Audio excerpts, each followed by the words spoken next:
कराची में dairy farmers association ने एक बार फिर दूध की कीमतें बढ़ाने का ऐलान कर दिया।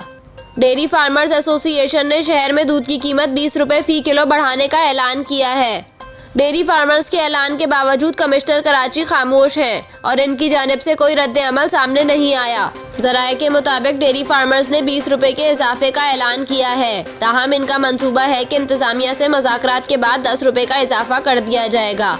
दूसरी जानिब सार्फिन का ये भी शिकवा है कि दूध फरोश किलो की कीमत लेकर सेर के हिसाब से कम दूध देते हैं। इस हवाले से सूबाई महकमा औज़न व पैमाइश दूध के तोल को पूरा यकीनी बनाने में नाकाम है।